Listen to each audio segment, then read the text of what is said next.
Chapter 1. I cracked my first lock when I was 3. I know that sounds like I'm bragging, but really, it wasn't that hard. It was a master lock, the same combination lock that you probably have on your locker or bike. Anyone with internet access and too much time on his or her hands can crack a master lock. I'm serious. Google it. I'll wait. See? Easy. My parents were the ones who gave me the lock. They still swear up and down that they weren't testing me, that I really wanted to play with it, and they were just trying to keep me from having some sort of toddler meltdown. But really, I'm not buying it. How many of you had a master lock for a toy? My parents weren't surprised that I cracked the lock. I think they'd have been more surprised if I hadn't opened it. It would probably be hugely disappointing for two spies to have a completely inept kid, you know? Even my name, Margaret, was chosen because it has so many different nicknames. Peggy, Maisie, Molly, Margie, Meg. The list is endless. My parents have called me Maggie since I was born, but I have 12 birth certificates that all say something different. Maybe I should explain. My family works for the Collective. You've never heard of the Collective, but you've definitely read about our work. Tobacco executives on trial because of damning evidence, human smuggling rings being broken up, the fall of that Peruvian dictator? That's us.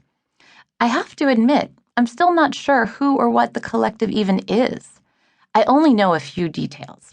There are about 200 spies stationed around the globe, moving to wherever we're needed. Some of us are forgers, more on that later, computer hackers, statisticians, weapons experts, and I think a few assassins too, but my parents won't answer my questions about them. I don't know how many safecrackers there are, but my family moves a lot because of me. Apparently, a lot of safes need cracking. We don't ever take things that aren't ours. The Collective may be secretive, but we're not sneaky. The whole point is to right wrongs, not create them. When I was little, I thought the Collective was like Santa Claus, giving out presents but never being seen.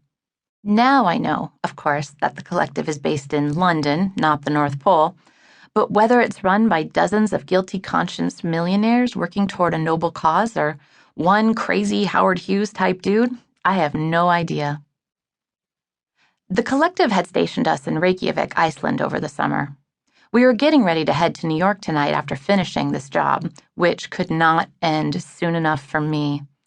The summer had been painfully boring and painfully bright because Reykjavik gets 24 hours of sunlight during the summer. Since my parents were both busy trying to figure out the case and school wasn't in session, I spent a lot of time practicing my safe-cracking skills on safes that the Collective sent to our house, but even that gets old after a while. I started keeping an eye on the family across the street, even though there was nothing suspicious about them. They were painfully normal, especially their son. Especially their cute son. I even managed to mortify myself by having a long-running and completely one-sided, "how you doing?" imaginary conversation with cute boy. "Where do we move from? Oh, nowhere you'd know. So, what do you do around here for fun?" "Ice cream? Yeah, I love ice cream." "With you? Of course." "No, my parents are totally cool with me dating." See, pathetic. As you can tell, I've never had a boyfriend, but whatever. It's cool. After all, most girls who have boyfriends probably can't say that they helped to bring down the Peruvian government, right?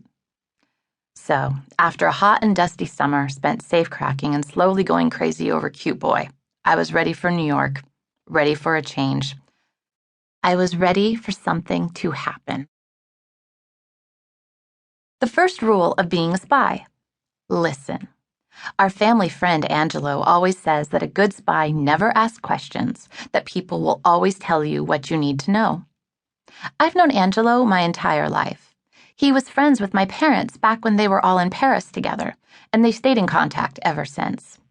Angelo works for the Collective too, but I think he's semi-retired now, or at least that's what he says. For all I know, he's getting ready to be knighted by the Queen or about to go spelunking somewhere in the Galapagos. He always gives good advice too, especially about safe-cracking and lock